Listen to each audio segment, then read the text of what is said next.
নমস্কার বন্ধুরা, আমি গ্যাস জ্বালিয়ে কড়াই তাতিয়ে নিয়েছি। এবার কড়াইতে আমি তেল দিয়ে নিলাম। রোজ রোজ আমাদের খুব রিচ জিনিস খেতে ভালো লাগে না, তাই আমি আজকে খুব হালকা পাতলা এই তেলাপিয়া মাছের ঝোল তৈরি করব ফুলকপি দিয়ে। তেলাপিয়া মাছকে আমি ভালো করে ধুয়ে নুন হলুদ মাখিয়ে রেখেছি। এবার আমি কড়াইতে তেল দিয়ে দিয়েছি। কড়াইতে তেল দিয়ে আমি সব সময়কার মতনই একটু হলুদ দিয়ে নিয়েছি। হলুদ দিলে তাহলে মাছগুলো ছিটে আসবে না। আমি এবার কড়াইতে মাছ ছেড়ে দিলাম। মাছগুলোকে লাল লাল করে ভেজে নেব।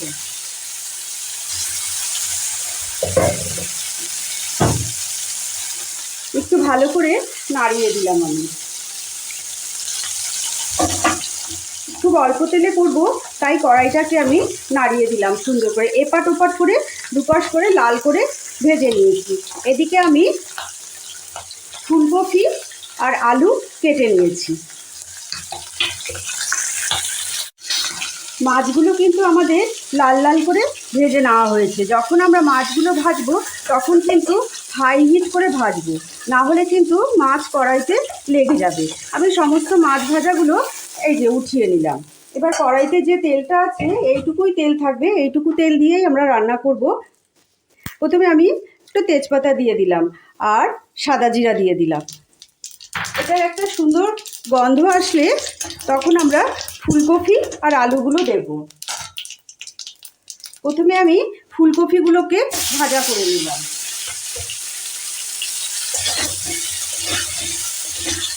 ফুলকপিগুলো একটু ভাজা করে নামিয়ে রাখবো, তারপরে আমরা আলু দেব।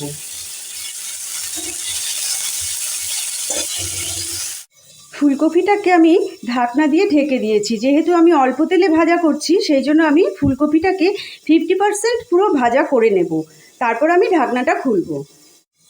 এবার আমি ঢাকনাটা খুলে দিলাম।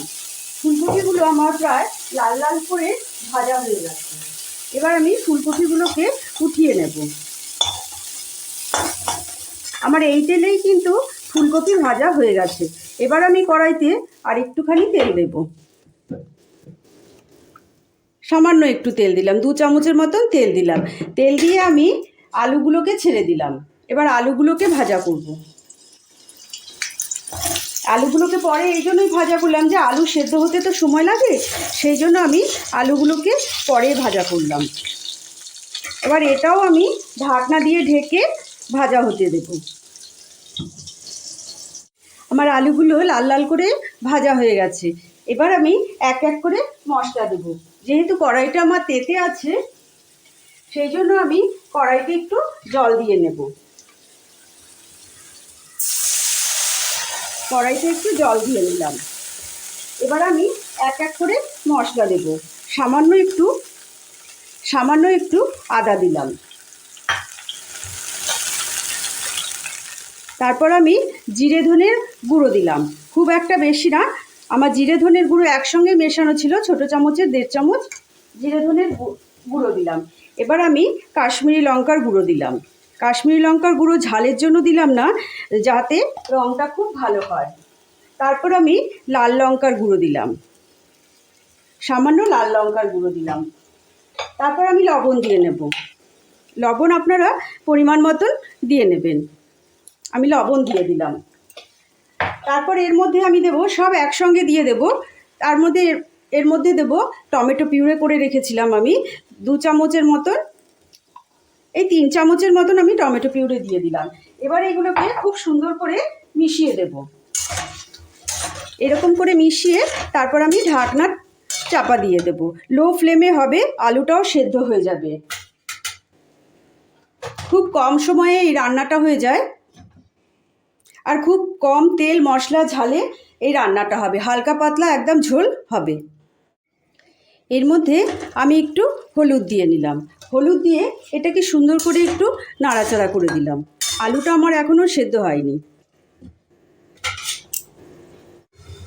আমি ঢাকনাটা খুলে একবার চেক করে নিয়েছিলাম। আলুটা অনেকটাই সেদ্ধ হয়ে এসছে, 90% সেদ্ধ হয়ে এসছে।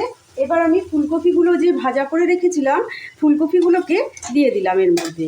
এবার একটু ফুলকপিগুলো এর সঙ্গে আমার ভাজা হবে। এটা সুন্দর করে নাড়াচাড়া করে দিয়ে এবার ফুলকপিগুলোকে ভাজা করে নেব। এবার ঢাকনা একটু চাপা দিয়ে দেবো, তাহলে খুব তাড়াতাড়ি হয়ে যাবে। এদিকে আমি ঢাকনাটা খুলে দিলাম। আমার মশলাটা প্রায় ভাজা হয়ে এসছে, প্রায় তেল বেরিয়ে এসছে। আমি সাইডের বার্নারে একটা গ্যাস জ্বালিয়ে গরম জল করে নিয়েছিলাম। এই গরম জলটা আমি এখন এটার মধ্যে দিয়ে দেবো। তরকারিতে গরম জল দিলে পরে খুব ভালো স্বাদ হয়। আমি পরিমাণ মতন একটু জল দিয়ে দিলাম। যে যেমন ঝোল খাবেন সেইভাবে আপনারা ঝোলটা দেবেন। এবার গ্যাসের ফ্লেমটাকে বাড়িয়ে দেবেন, এটা টকবগি আসার জন্য। আমরা একটু পাতলা করে ঝোল খাবো, তাই একটু বেশি করে ঝোল দিলাম। এবার ঢাকনা দিয়ে ঢেকে দেব। এবার আমি ঢাকনাটা খুলে দিলাম। ঢাকনাটা খুলে দিয়ে আমি ঝোলটাকে হাই ফ্লেম করে দিলাম। হাই ফ্লেম করে আমি মাছগুলোকে দিয়ে দেব। আমার এই যে ভেজে রেখেছিলাম যে মাছগুলো আমি সব দিয়ে দিলাম।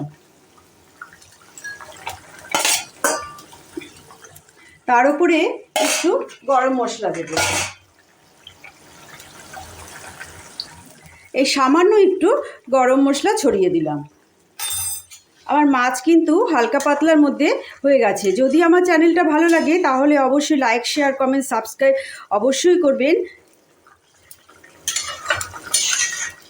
এইভাবে একবার মাছ বানিয়ে দেখবেন, তেলাপিয়া মাছ কফি দিয়ে দেখবেন, দুর্দান্ত স্বাদ হবে, খুব টেস্ট লাগবে, একদম মনে হবে যেন কই মাছ খাচ্ছি। অবশেষে ওপরে ধনেপাতা দিয়ে দিলাম।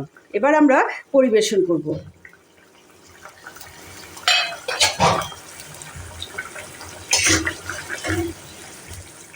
আর একটু উতলান আসুক, নামিয়ে দেব। এবার আমার ঝোলটা হয়ে গেছে, আমি গ্যাসের আগুন বন্ধ করে দিলাম।